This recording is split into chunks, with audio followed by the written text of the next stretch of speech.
So good afternoon, everyone. I'm Rabbi Boxman. I think I've met everybody, but if not, it's nice to meet you virtually, to have this opportunity to learn together via Zoom with Rabbi Moeller, who will soon be in Naples, but is currently in Ohio.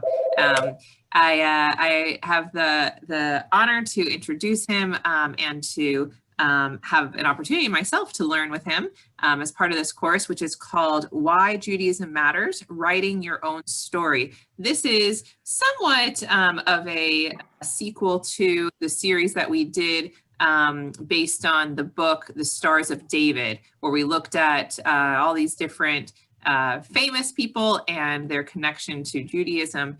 We mentioned in that course various times, we looked at it also at the Jewish identity spectrum. I'm sorry, let me put my phone on mute. And so we looked at the Jewish identity spectrum and, looked at how different famous Jews would have categorized their Jewish identity. Now we are going to have an opportunity at our own spectrum to see how we would categorize our Jewish identity and take it from there to talk about passing on our spiritual legacy. What do we want to be remembered? What do we want to pass on? So at this point, I'm going to turn it over to Rabbi Moeller, but prior to doing that, I'd like to remind you that this is an interactive class. So if you have a question, a comment, please raise your hand either physically in your space, or if you remember how to do it virtually, you can raise your hand virtually as well. And there are going to be times where Rabbi Moeller asks a question and it's not rhetorical. So if you would like to respond, we welcome all your input. Definitely more interaction than may have been experienced in some of the other courses we have done. I'm going to turn it over to Rabbi Moeller now. Okay, thank you, Rabbi Boxman, and hello, everyone. Shana Tova, Hag Sameach, Happy Sukkot. It's great to be back virtually with you after a bit of a hiatus since the end of the Stars of David program at the latter part of August. And yes, that was sort of the impetus for this class, is as we were reading how the individuals in that book expressed their Jewish identity, we thought this would be a great thing to do for the members of Temple Shalom. So that's what we're going to do in this workshop. And I'm going to begin by quoting something that I heard over the high holidays, which intrigued me very much. And I knew the minute I heard it that I wanted to share it in the context of this workshop. It was from Rabbi Perman's Rosh Hashanah morning sermon, which I thought was very moving and quite thought-provoking. So here's the quote. In the Broadway show Hamilton, Hamilton approaches General Washington and tells him he would like to command some troops and achieve military glory. Washington responds, "We have no control over who lives or who dies. Nor can we control how your story gets told, who will tell your story or how they tell it, or even if they tell it. But Rosh Hashanah reminds us that you are the only one who gets to write that story. You are the one to create a true record. We are asked, how well are you writing it? We want to be our best selves. How do we do that? By actually living it. That's what this day tells us, how your story gets written. That's the real question." So I think that really expresses profoundly what I think is the main goal of this workshop, namely to give you a chance to write your own story, particularly your own Jewish story. Writing your own Jewish story is one way to make sure your story gets told and your legacy gets preserved in the way that you want it. Now, having concluded over a week ago, the high holidays are now sort of in the rearview mirror. But before we drive around the bend and they completely disappear from our sight, at least until next year anyway, here's another quote. This one, not from a modern rabbi, but from a medieval Jewish sage, Bachya ibn Pakuda, who wrote in the 13th century, "Days are scrolls. Write on them only what you want remembered."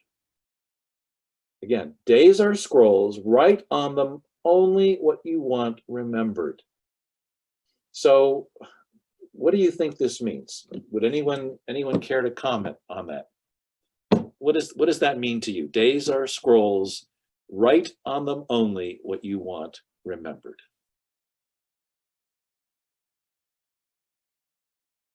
Anyone? Be careful of what you said. It cannot be erased. Okay, yeah, good. So in other words, our actions our actions, our words get recorded, whether it's in the heavenly tribunal with God listening, or whether it's just the people who hear it or see what we do. There's a recording of our earthly actions. Good, okay. Yeah, that's kind of the initial meaning. Anything else? Can we go deeper than that? Does anyone see anything else in that quote? Use your time wisely. Try to make each day count in some fashion. Yes, very good. You know, every day we have the opportunity to make new entries into our book of life. And what we do and what we say, essentially the type of person that we are, is remembered by the people who are impacted by those words and actions. Very good, very good. And you know, what a great gift it is to have this, you know, blank scroll every day, and we get to write on it and fill it in with everything that we do and say. I want to focus on I picked a few words out of this quote, "Days are scrolls, write on them what you only want remembered," to yield, write what you want remembered. Write what you want remembered. It's like a legacy.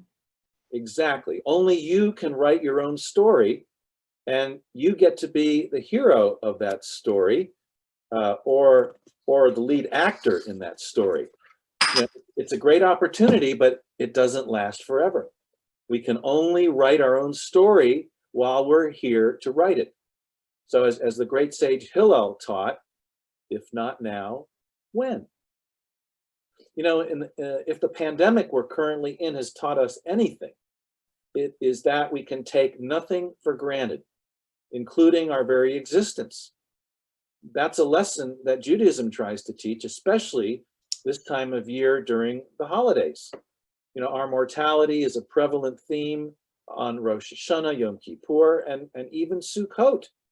We just don't know how many tomorrows we will have, and these holidays teach us to take advantage of every day, which is a gift from God, because our lives are all a loan from God. And now that's not a warning, you know, to despair, but a call to every one of us to make the most out of each and every day. Writing your own Jewish story is a wonderful and worthwhile endeavor, which has all kinds of rewards and benefits, which we'll talk about in a few minutes. But first, I want to ask a question. And I'm really curious, why are you here today? And what is it about this workshop that inspired you, or maybe just piqued your interest? I would like to hear that, and that would help me to tailor what we're going to do over the next 3 weeks after this class today. So what made you want to join us today? So if you would like to contribute, you can either just unmute and speak, and we can take turns. If you prefer just to raise your hand, you can do so virtually, or in person, I'll call on you. So actually, let's do that to be a little bit fair. So Pearl, if you come like and to get start. Miles, I'm all alone. I found when you had the class on Stars of David, I found that so interesting, and I thought about myself at the time, so I had taken notes. So when this class was going to be presented, I became very interested. Great, thank you. Okay. Anne. say something? My children, while they do say they're Jewish, do not do anything Jewish. So I felt I wanted to tell them why I thought it was important. Excellent. Wonderful. Actually, All right. That's exactly why we're here. Okay, go ahead. Anyone else? Paul has his hand up. how do you do that? Yeah, there's a thing on the bottom. Hi. Yeah, you have to be on. Yep, Paul, are you gonna respond? Where does it say hand up? We hear you. Okay, we'll come back to Paul. Judy, do you want to share in the meantime?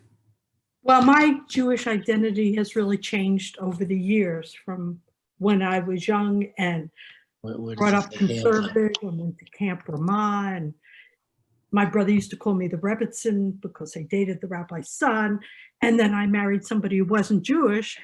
And even though my kids were brought up Jewish and went to Hebrew school and even went to Birthright and everything, they became less Jewish in their own identities over time. And I find mine also I struggle with because I have non-Jewish parts of it, Jewish parts of it. But now I'm bringing up my grandson and I'm making sure he goes to Hebrew school and he's going to be B'nai Mitzvah in a couple of years. And I'm trying to show him the Jewishness and he's struggling with it himself. He doesn't feel as Jewish as I do, I guess. So you would like to maybe create something that would be a permanent record of your feelings about Judaism? Yeah, and be able to express it better to my kids because they think, oh, I'm just so much more religious, but I don't know. I can't seem to imprint upon them the way I'd like to. Okay. All right. Thank you. All right. Let's hear from a Bert? few others. Yes, I'm interested in leading by example, but Rabbi, I'm interested in finding out maybe a quick story that would get my kids excited about Judaism. Okay. And we're going to talk about that. I'm going to give you lots of ideas of resources to explore that will give you ideas that will help you write, because you can't write something tabula rasa. You need ideas and you need some things that'll kind of spark the thoughts and values and feelings you want to get across. So we can help in that department. Great, thank you. Okay. Sandy's. I think because my parents told us so little about their Jewish background and about their life. And when they were in their 80s, we asked them a bunch of questions and I sat there and I wrote down all these notes and everything. And I'm thinking, gee, why wait? There's so much I'd like my kids and my family to know and that I'd like to leave for them so they can someday look at it and reread it or listen to it again. And so I'm very interested in doing this with you. Right, and you can, and when it's completed, you don't have to wait until the time when we're not here anymore. You can share it with them while you're alive, so they can and maybe it can open a whole discussion that will go deeper. And I do have a story that I'll give you today before we go, so that'll help in that department. Great, thank you. All right, anyone else? Yes, Joyce. I was raised Orthodox and I married someone who was Reformed and raised our kids conservative. They all went to Solomon Schechter schools. They came from a kosher house. I still keep kosher. And they're all very, very different. My daughter is practically a Baal Korah in her shul in Portland, okay? My oldest son married a secular Israeli. And although they speak Hebrew, as far as I'm concerned, there's very little Yiddishkeit in that place. My youngest son is with someone who is not Jewish and seems to be very happy. but has such a Yiddish neshama, and he keeps the holidays, and she has gone to temple with me, to shul with me when I have visited them. So they are in such very different places in their life. Unlike my husband and I, 50 years ago. So, and I'm trying to do some kind of a synthesis and explain to them what it means. They should know what it means from having grown up the way they did, but everyone goes in a different direction. Right, and here's the thing, even though we think they absorb all of our values and teachings by osmosis, sometimes it actually just needs to be expressed in a way that's concrete, that they can actually see, oh, this is what they stood for. So that's why I'm such a believer in this process, because you're gonna come up with something that's going to express your feelings about the importance of keeping Judaism alive, and it's more than just what possibly was gleaned or not gleaned while kids were growing up. And what you said, Joyce, kind of reminded me. I think we studied a few people in the Stars of David, where they had several kids, and one of them was religious, another was not religious and had married out of the faith, and three kids, three completely different connections to Judaism, and that just goes to show how we raise our kids. There's no guarantees that all of them will turn out to be practicing. There's no way of knowing how that works out, but we do have control over being able to at least convey our feelings, and that's what we're here to do. So thank you for that. All right, anyone else? Are we ready to go on, or does someone have anything they'd like to also add? Did we hear from everyone? I think that's everyone. Okay, good.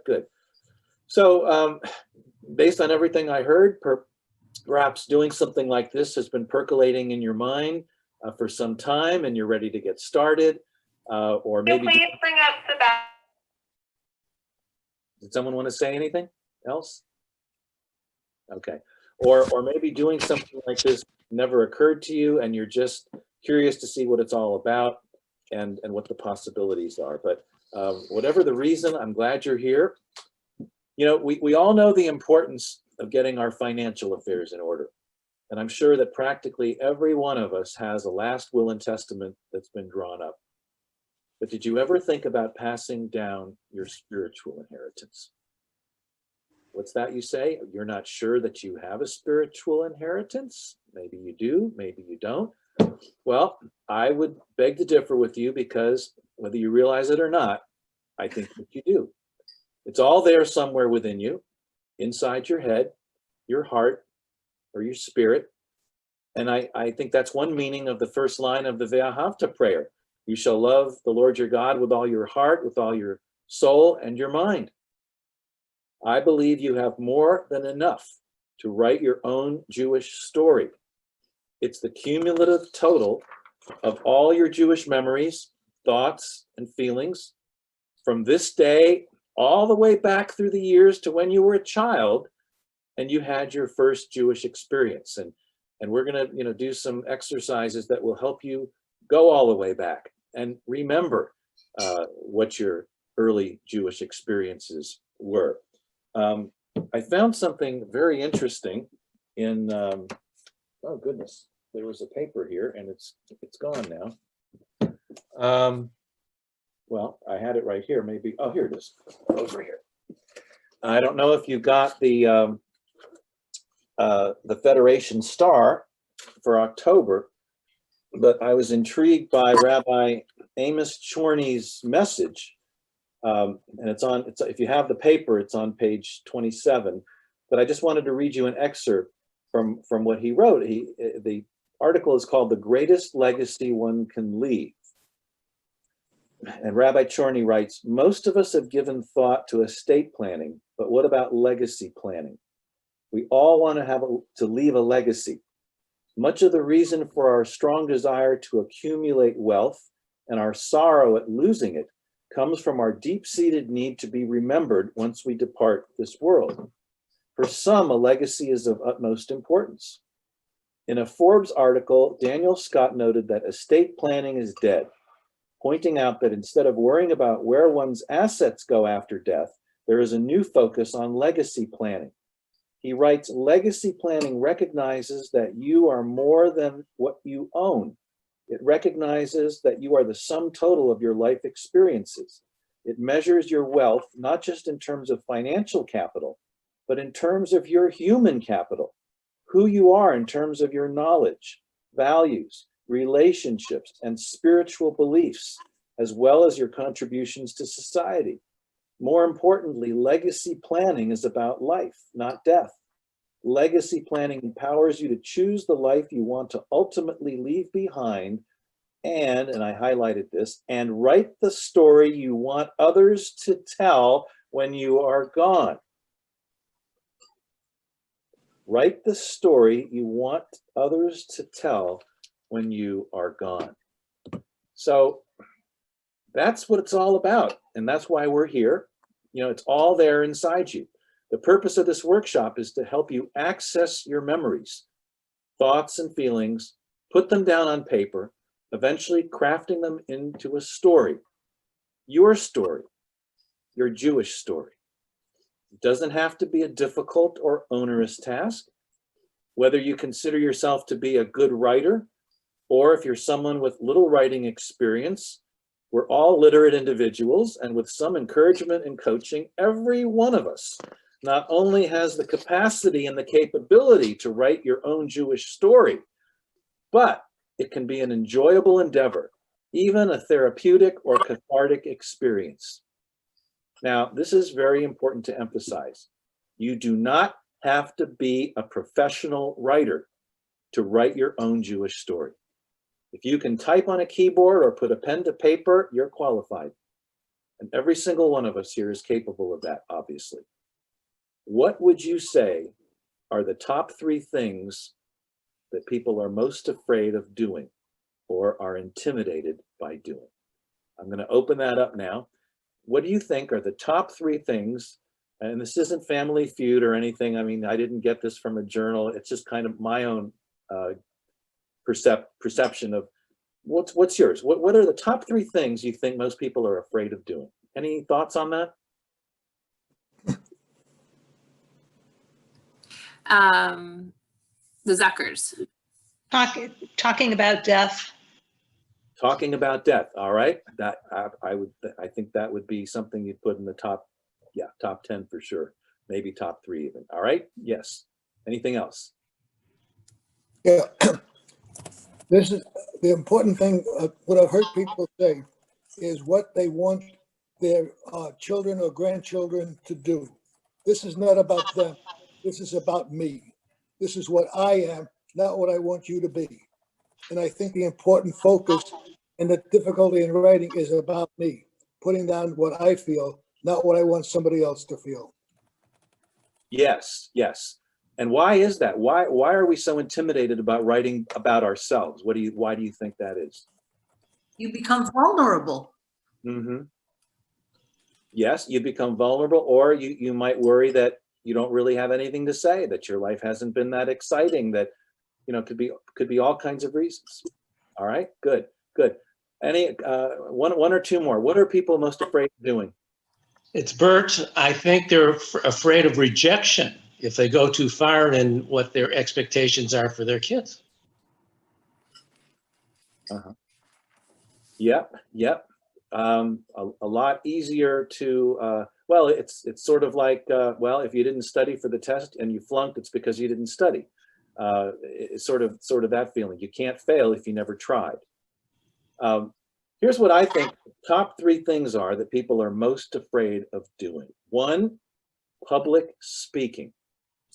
As a rabbi for 37 years, I can't tell you how many people I would ask just to come up on the pulpit to light the candles and or you know, to do the kiddush or whatever. No, Rabbi, I really don't like getting in front of people. Getting up in front of people and public speaking, it scares the heebie-jeebies out of so many. Another one is taking a test. You get the sweaty palms and the heart flutters, and you get nervous and you start to think there's no way I'm going to pass this test. And the last thing I think is writing an essay. And often the last 2 come together, don't they? When you take a test, you have to write an essay. I think we're all intimidated by those things. And, we could expand this list to many, but I think, it's somewhat intimidating to think that we're going to sit there and write especially a story about ourselves. It's a little bit of an awesome task that we're not sure that we're up to.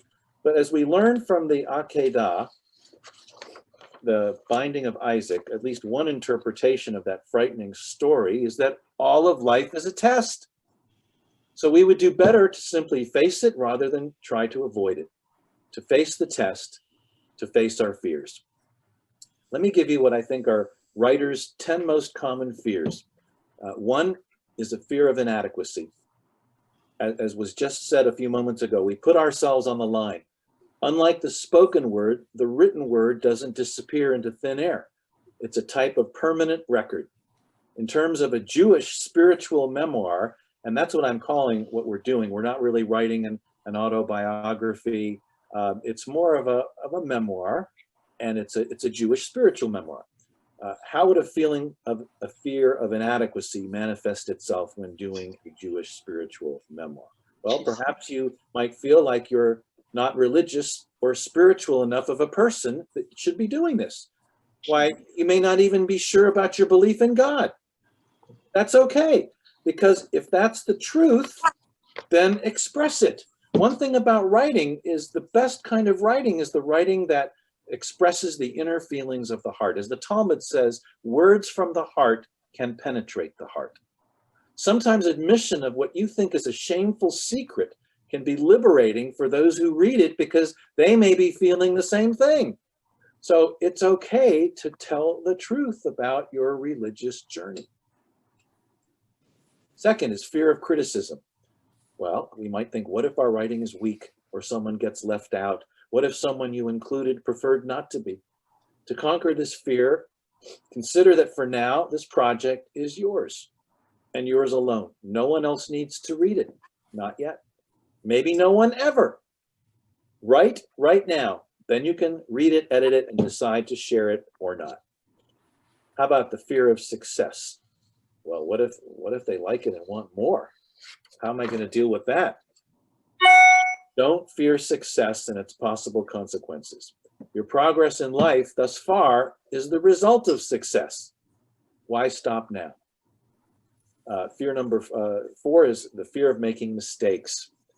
And I just want to say you don't need to be a perfectionist in this. Just start writing. Remember that your mistakes only show that you've learned something new. Why do you think it's called a rough draft? Because it doesn't have to be shiny and perfect right out of the gate. Revisions can come later. Remember, just start writing. It was some Greek philosopher, I don't recall the name, but this philosopher wrote, if you wish to be a writer, write. That's how you get started. That's how it happens. So what do you have to lose? Remember that life's greatest successes are often built on failure. Look at Abraham Lincoln. How many times did he run for office before he was elected? And it was at least half a dozen. Number 5, fear of sacrifice. We all know, especially from this pandemic, that time is a limited resource. What will I have to give up? What will I have to give up in order to complete this project? How tempting it is to say, I'll do it when the timing is right. But keep in mind, again, Hillel's teaching, if not now, when? 6, fear of not knowing what to write. This is one of the most common fears which strikes practically every writer of autobiography or memoir at one point or another. The writer's block, the underlying feeling that my spiritual life is not important enough to write about. But the truth is that you can overcome this hurdle by picturing in your mind's eye your family members reading, discussing, and learning from your Jewish story. Write it for them. All you need to start is an idea, but you have to have an idea to start. Otherwise, you'll be staring at a blank sheet of paper. You can't write anything without an idea. And as a rabbi, rabbis know this better than anyone. We cannot write a sermon. I couldn't even write a bulletin message unless I had an idea to begin with. But once I had the idea, it flowed. And that will be the same for you. There's the fear of being too old. You may feel you don't have the strength or the energy or the patience to do this, to write your Jewish spiritual memoir. Just remember that you are never too old to write for an hour a day. Now that might seem a lot to you, and maybe it is. So start by committing to 10 minutes a day. Just sit down and write in that 10 minutes. When the 10 minutes is up, doesn't matter if you've written a sentence, a paragraph, or a page, or 2 pages. And you'll find that the words will come easier than you thought. Number 8 is fear of exposure. And this is one of the greatest fears everyone has. Everyone will finally realize what a fraud I am. How would my family feel about me if they knew X, Y, or Z? They would lose all respect. What kind of example can I think of in terms of a Jewish spiritual memoir? Well, perhaps you fell away from the faith during your college years, rejecting what you grew up with when you were exploring world religions and expanding your horizons. Possibly something happened that diminished or even shattered your faith in God. You might be wondering how you could write about such negative or embarrassing things. And my answer to that is, don't forget that many of the secrets we might consider scandalous or even sacrilegious are often very relatable. This is your Jewish spiritual life as you have lived it. Never apologize for it. You don't have to be a saint or a tzaddik to write a meaningful Jewish spiritual memoir. Just write from the heart. The truth is not only liberating to write, it's liberating to hear. Number 9, fear of the project being too much work. You're not sure how you'll feel about committing to this. You might actually enjoy it though. You might actually be energized by it. You know, we don't appreciate something until it's gone.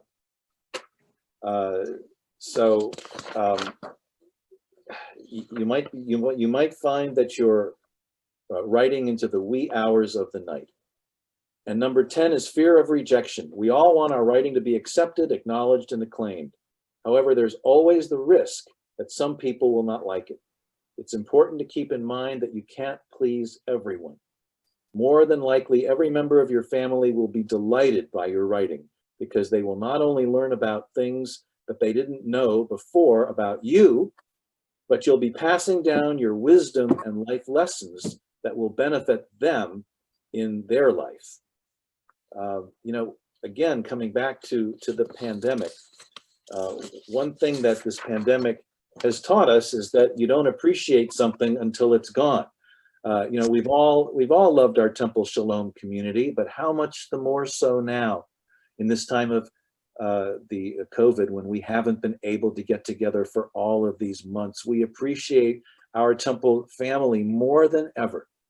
And so we recognize how important it is in our lives. And that is such an important message to give the millennials growing up who think that religion is found on a computer and not in a temple. I worry about the future of brick and mortar temple buildings 50 years from now. But I think we can help that by writing about what our Jewish community in the temple means to us.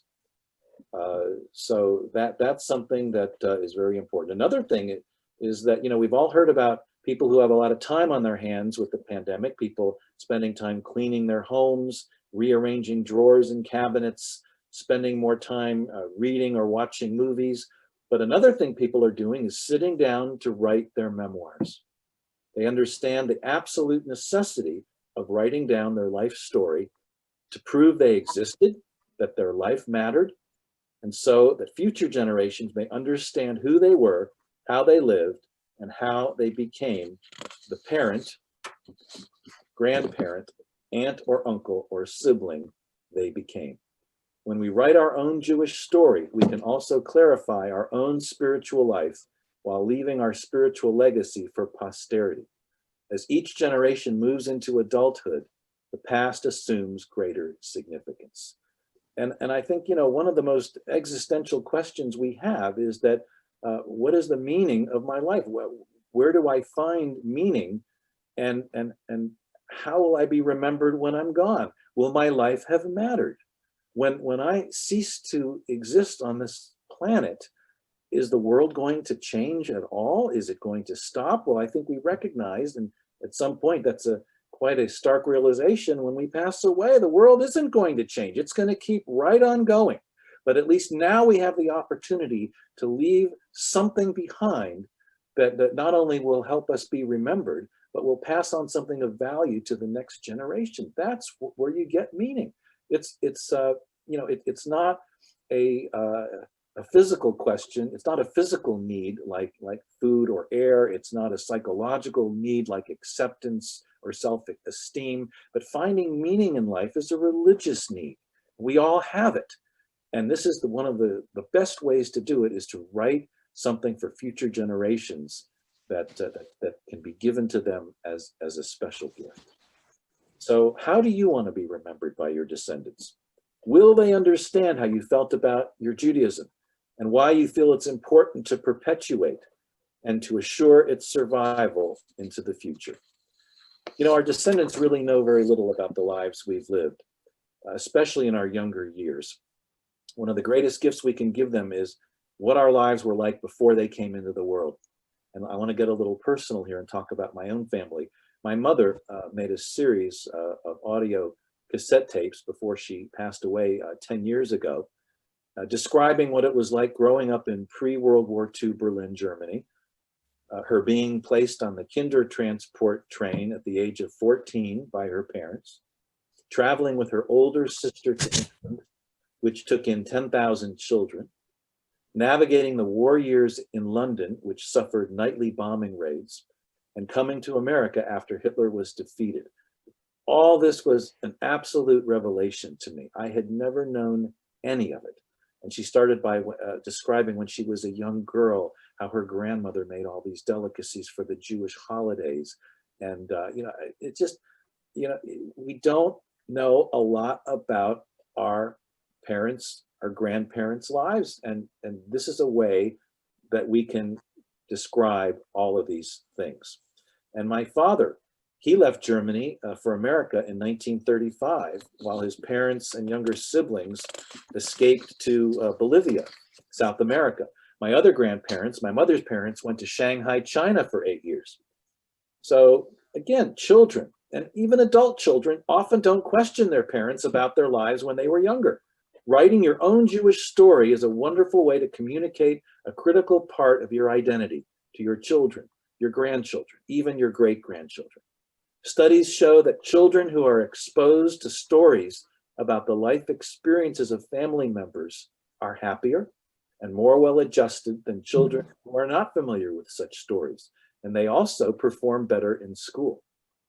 So here are the benefits of writing your own Jewish story, in addition to what I just mentioned. I came up with 5, but I'm sure that we could come up with more. The first one, create a powerful legacy of your life story as a gift to family. Not just a gift of words, but a gift of time. One that cannot be bought for all the money in the world. You will spend days, weeks, or even months creating this once-in-a-lifetime family heirloom.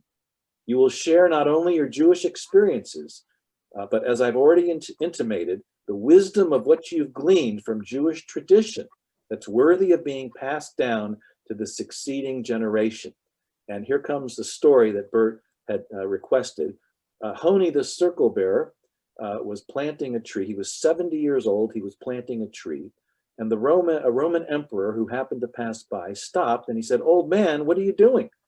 Why are you planting this tree? Surely you're not going to be around when the tree blossoms and bears its fruit." And Honi looked at the emperor and he said, "As my grandparents planted for me, so I plant for my grandchildren." And there you go. There's a perfect opening story for your Jewish spiritual memoir. And it's the whole idea that we give what we receive, we give back to succeeding generations.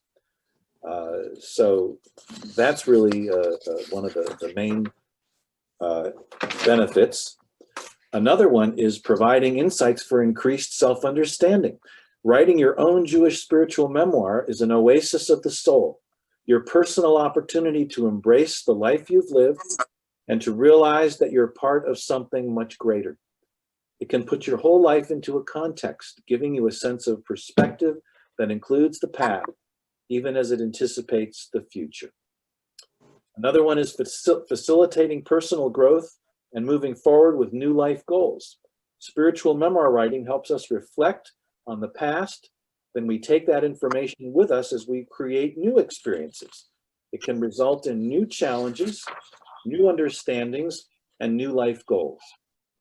An additional benefit of writing our own Jewish spiritual memoir is that it stimulates the brain as memories are primed by probing questions. You know, we know that jigsaw puzzles, crossword puzzles, which we've been doing a lot of in this pandemic, I'm sure, also stimulate the mind. But here's the difference. While puzzles are fun and relaxing, once they're completed, they're taken apart and thrown back into the box or recycled with the old newspapers. A spiritual memoir, however, is of lasting value. So it's a good thing to spend your time on doing something that will be around for many years to come. An additional benefit is better emotional and physical health. As you feel good about what you've accomplished for your progeny, and as you put your life into perspective and accept what life has brought you as it has unfolded. We're not expected to live the best life that anyone has ever lived, but we are expected to live as good of a life as we can and to give our best effort at living as fully and as creatively as possible. So to get started, examining some basic Jewish ideas and ideals, I want to recommend some books to you. And these are wonderfully accessible books, very easily digestible. They're short little volumes, but they can give you some basic ideas of the kinds of values, morals, and ethics of Judaism that perhaps you may have forgotten, but are really part of your essence of Jewish identity. So the first book is called Why Be Jewish by David Wolpe, published in 1995. And again, we'll create a list of these resources if you don't have a pad and paper now to write these down, or you can come back later and see it on YouTube. So this first one, Why Be Jewish by Rabbi David Wolpe. He's probably one of the most prominent conservative rabbis, and probably one of the top rabbis, period, in the United States. He's from LA. Another book is I Am Jewish, edited by Judea and Ruth Pearl, somewhat similar to Stars of David, although it has about 160 individuals from all walks of life in the entertainment industry and politics and media. They wrote this book in memory of their son, who was sadly lost his life from Islamic terrorists. Rabbi Mueller, I'm putting these titles in the chat. Can you just tell me again, I Am Jewish, who is it edited by? Yes, this is edited by Judea and Ruth Pearl in 2004, and it was, of course, in memory of Daniel Pearl, whose life was taken ruthlessly by the Islamic terrorists. Next book is Why Judaism Matters by Rabbi John Rozoff. Rabbi Rozoff is the rabbi at the Temple Israel in Hollywood. This is a newer book published in 2017. It's a series of letters he actually wrote to his two sons, who are adults, and he wrote to them why it's important that Judaism be perpetuated. A highly recommended volume to help you in your own writing. Why Judaism Matters by Rabbi John Rozoff, R-O-S-O-V-E. Here's a great little book. S-O-V-E.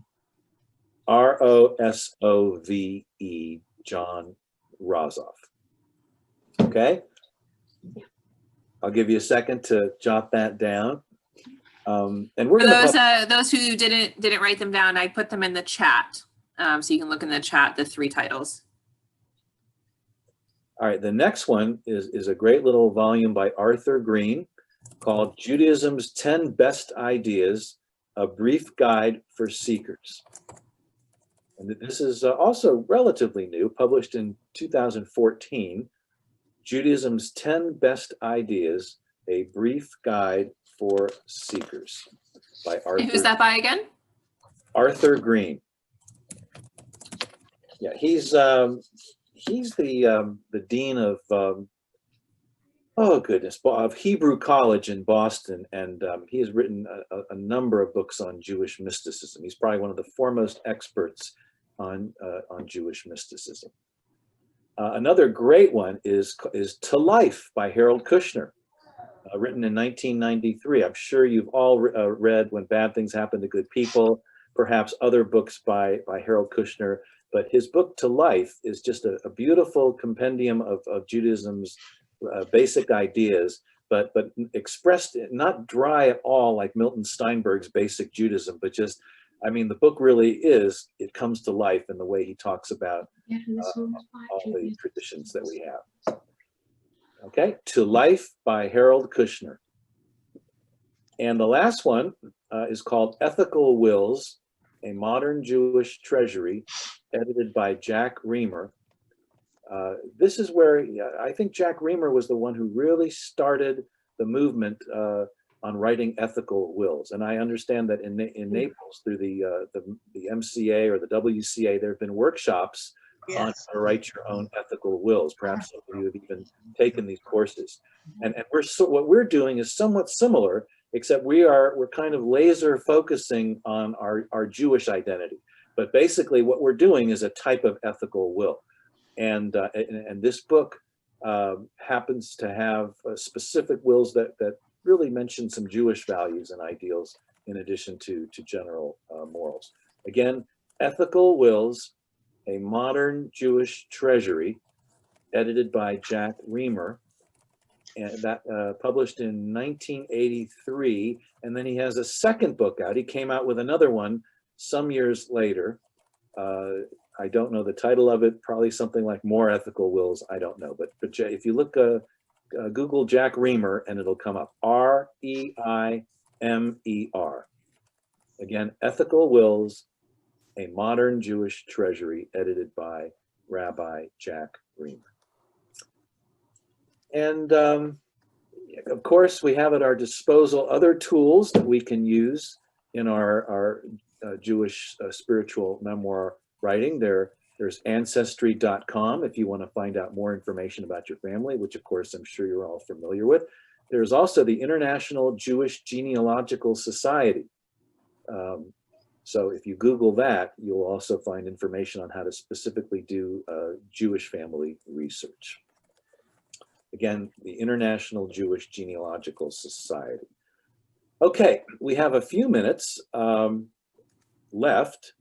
I wanted to open it up now and ask if you had any thoughts or questions about what we've talked about today. Does this sound like it's something that you're interested in, that you want to do, or what do you think? Yes.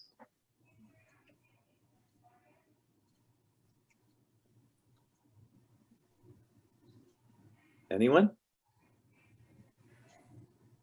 Well, it's a big undertaking, and you have to get in the right frame of mind to try to even approach this. So, Right. some of these free readings hopefully will help. Well, I'm going to give you an optional. Or done a video. I'm sorry. Did I interrupt someone? Go ahead. I'll ask a question, Rabbi. Well, let me just respond, Bert. But before I get to you, let me just respond to what was just said. I'm going to give you a little optional assignment to help you focus on a specific thing, and this might get you started just to write.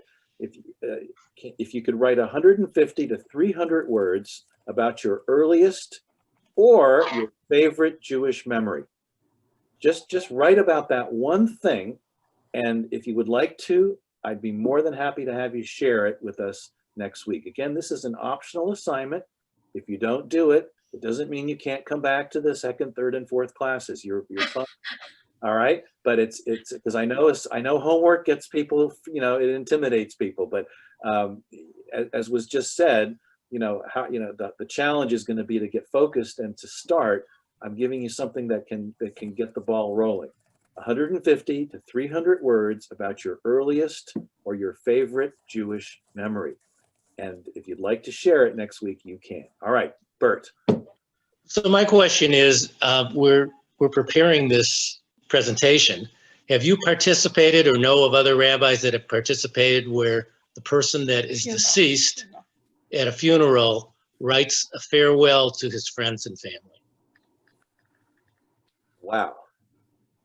In all my years, I actually have never had that occur where the deceased had a letter to share at a funeral service. That doesn't mean it wasn't shared privately, Right. or left for family members, but I am not aware of that. No.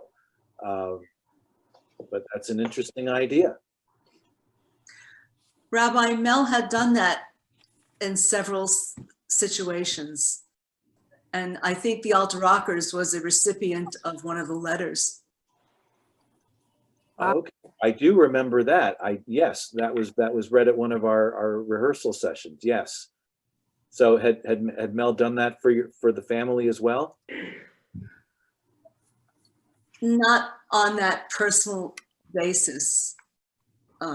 I mean, music was basically his lifeline, and the kids didn't respond the same way as I did to music, Yeah. as he would have wished that they were, even though they all play instruments and can read music and do stuff.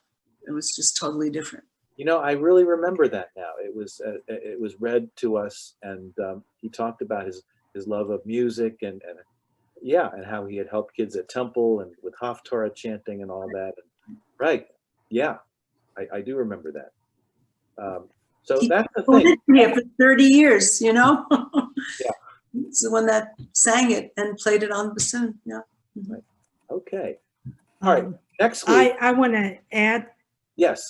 I'd be very careful about a story that would be read at a funeral. My adopted father had such a letter about his life, and it made me hate him even more What? because he denied my existence, even though he had adopted me and decided to bring me up. So there were already issues, but you have to be careful what you read. And I read it because somebody wanted me to read his letter, and I got so upset over it I couldn't read it, so someone else read it. I was furious that it was even read at the funeral, but it was his last wish that this be read. So I'd be very careful what you read at a funeral, that how it might affect, family members or whatever. Right. Yeah, that's certainly an important cautionary tale, and I think comes on the heels of what I said earlier about, when we write, we have to be careful that if we're going to mention specific people, that we don't leave out other people who should have been mentioned, or if we mention someone, we have to be sure they're not going to be uncomfortable with the fact that they were mentioned. So absolutely, sensitivity is a very important in doing all this. And that's, you can have a support person who either encourages you or who might, a member of the family who might read what you're going to write and just kind of give you helpful suggestions. You don't have to do all this alone, but you can get help along the way to make sure that you're, that you're not off base or you've missed something. Next week, I'm going to review the Jewish identity spectrum, which we used for the Stars of David, because that's going to help each of us as we try to plot out our own Jewish identity and where our passions lie in terms of Jewish life. I'm also going to share another model which I created specifically for this workshop, which I'm going to share with you next week. So we'll do that. Hopefully, at least a few of you will have something to share about your earliest or your fondest Jewish memory. And we'll gather again next week. In the meantime, I wish all of you a rest of a happy Sukkot holiday, and Simchat Torah will be coming up. So it's a very festive time of year right now. So thank you for joining us today. and we'll see Thank you all. Thank you. And this session has been recorded, so I will upload it to YouTube, and then you should be able to access it there. If you want me to personally email it to you, I'm also happy to do that. Okay. We'll see you next Thank you, Wednesday at Rabbi. 1 Thank you. p.m. Okay. Thank you. Thanks, Rabbi Boxman. Thank you, everyone. Okay. All right. Take care, everyone.